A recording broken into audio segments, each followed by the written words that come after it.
Life can often be described as a journey rather than a destination, as we pursue elements of character to last eternity versus flashes of brilliance. The same can be true with wine. Welcome to Red Car.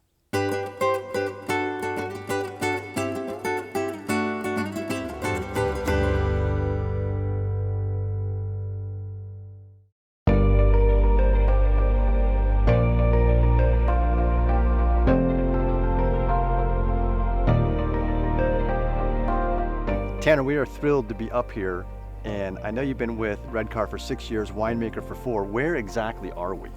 Yeah, no, I'm thrilled to be here as well. Likewise, really excited on another beautiful Sonoma Coast morning as the fog is peeling out.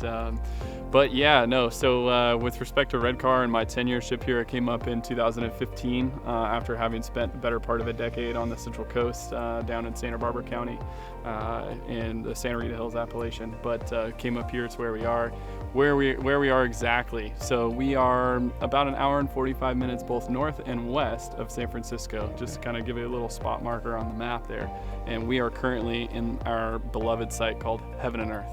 This is a 4.5 acre property that we planted in the early part of 2004, all to Pinot Noir, that is just outside of the little tiny town of Occidental.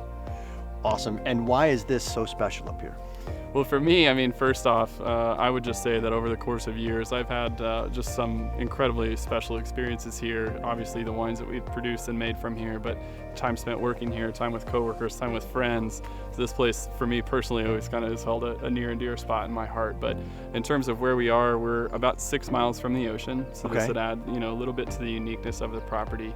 Obviously, around us, we're kind of sitting in these intervening valleys and ridge tops.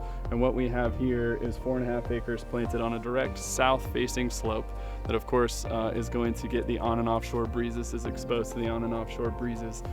I mean, Pinot does not like the fluctuations of temperature and heat, so that blanket of fog that you're talking about is ideal.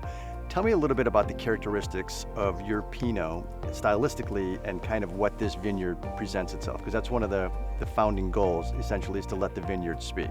Yeah, 100%, that's exactly right. And we're fortunate and blessed to work with several different really unique vineyard sites. And of course, to your point, our first and foremost goal every year is to really express each of these sites to the best of our ability through their natural characteristics and attributes. So having said that, with where we are at Heaven and Earth, again, although it's still pretty close to the ocean, we're slightly warmer here than what we are at some of our other sites in the Fort Ross-Seaview AVA, for example. So having said that, and coupled also with what are the soil compositions here, slightly richer soils of a little more organic matter, just very dense and slightly heavier soils.